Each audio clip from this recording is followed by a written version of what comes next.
Hello guys, जैसा कि हम डिस्कस कर रहे थे यूनिट नंबर 3 के इम्पॉर्टेंट क्वेश्चन आंसर में, तो हमारे पास जो नेक्स्ट क्वेश्चन है वो मैग्नेटिक मूवमेंट से रिलेटेड है। तो देखिए, फर्स्ट क्वेश्चन इस कैटेगरी में हमारे पास है क्या। A circular coil of capital N turns and diameter small d carries a current I. It is unwound and rewound to make another coil of diameter 2d.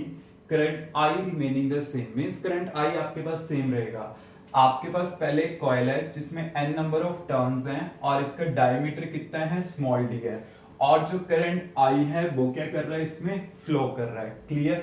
अब आपके पास क्या है, it is unbound and rebound to make another coil of diameter 2d। 2d diameter की बनाई गई है और आपके पास करंट I क्या रहेगा, सेम रहेगा। Calculate the ratio of magnetic movement of the new coil and the original coil. Clear, इसका रेशियो आपने फाइंड आउट करना है। अब देखिए, आपके पास क्या है कि जस्ट पहले डायमीटर डी का बनाना है और बाद में उसी कॉइल का डायमीटर आपने इंक्रीज करना है, जबकि आपके पास वायर तो सेम ही है। कि जैसे देखो कि मैंने पहले एक कॉइल बनाई, उसके अंदर n नंबर ऑफ टर्न्स ली, और फिर मैंने अनदर कॉइल बनानी है और उसी वायर से ही बनानी है, क्योंकि ये दिया गया है it is unbound and rebound. ठीक है, तो आपने इस टाइप से क्या करना है, पहले आपने एक कॉइल बनाई और फिर इसी से आपने दूसरी कॉइल बनानी है। ये जो कॉइल होगी इसका डायमीटर कितना है, स्मॉल डी, और इसका डायमीटर क्या होना चाहिए, इससे डबल होना चाहिए। क्लियर। तो होगा क्या, अगर पहले में मेरे पास नंबर ऑफ टर्न्स n है तो इसमें क्या हो जाएंगी, हाफ हो जाएंगी। क्लियर, क्योंकि अगर आपने यही वायर क्या करनी है, इस पे बाउंड करनी है, तो आपको पता है कि उस पे क्या होंगे, नंबर ऑफ टर्न्स फिर हाफ होंगे, क्योंकि जो बेसिकली टोटल लेंथ है वायर की वो तो क्या रहेगी, दोनों में सेम ही रहेगी, बट नंबर ऑफ टर्न्स क्या हो जाएंगे इसके ऊपर, जैसे यहाँ n है तो यहाँ पे हाफ हो जाएंगे। क्लियर। अब देखिए, जो मेरे पास मैग्नेटिक डाइपोल मूवमेंट होती है सर्कल के केस में, वो होती है करंट इनटू एरिया। अगर n नंबर ऑफ टर्न्स हैं देन मैं लिख लेता हूं n। क्लियर। तो एक मेरे पास न्यू है, एक ओरिजिनल। सो सबसे पहले ओरिजिनल का केस ही आएगा, लेट इट बी m। तो मेरे पास कैसे है, m equal to n number of turns हैं, करंट I फ्लो कर रहा है, and what will be the area in the terms of the diameter. तो वो क्या होगा, pi d square by 4, because pi r square होता है, r को मैंने डायमीटर की टर्म्स में पुट कर लिया। अब ऐसे ही मेरे पास क्या हो जाएगा, नाउ न्यू। न्यू में क्या है, आपके पास नंबर ऑफ टर्न्स क्या हो चुके हैं, हाफ, करंट सेम ही रहेगा, बट आपके पास डायमीटर क्या हो चुके हैं, डबल हो चुके हैं, एंड डिवाइड बाय 4। तो यहां पे क्या आ जाएगा, n by 2 I pi 4 d square by 4, ये कैंसिल आउट। तो यहां पे मेरे पास क्या आ जाएगा, n by 2 I pi d square m dash. तो आपने क्या करना है, new coil to original, new ये हुई और ओरिजिनल ये हुई, तो मैं रेशियो ले लूंगा एम डैश बाय एम का। तो क्या होगा, n by 2 I pi d square, और फर्स्ट यहां पे कितना है, n I pi d square by 4। n से n कैंसिल आउट, i से i कैंसिल आउट, पाई से पाई, डी स्क्वायर से D square cancel out. Clear. तो यहां पे मैं क्या करूंगा, यहां पे 4:2 आ जाएगा, तो ये कितना बन जाएगा, 2:1।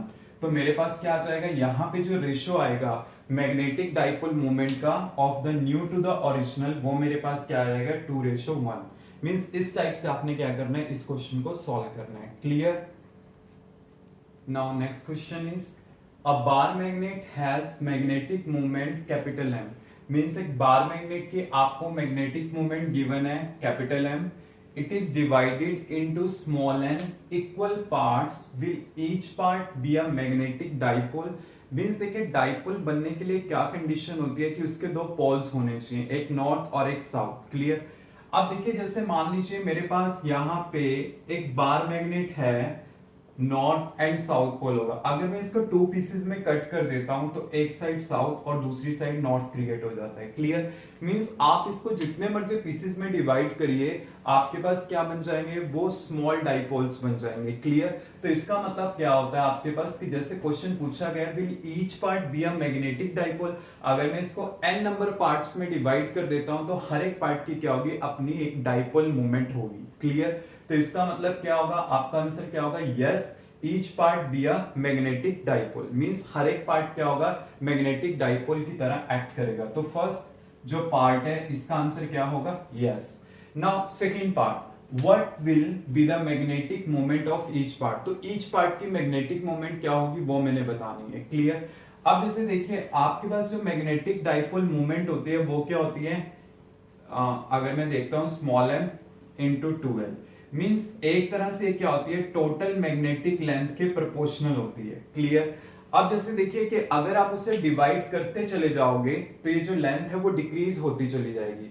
जब लेंथ डिक्रीज होगी तो उसी रेशियो में मैग्नेटिक मूवमेंट क्या करेगी, डिक्रीज करेगी। जैसे मान लीजिए अगर मैं कह रहा हूं कि इसको मैं 3 पार्ट्स में डिवाइड करता हूं तो ये क्या हो जाएगी, डिवाइड बाय 3 हो जाएगी, मींस जो मैग्नेटिक मूवमेंट होगी ईच पार्ट की तब क्या होगी, मींस जो पहले वाली वैल्यू है उसका क्या होगी 1/3, क्लियर।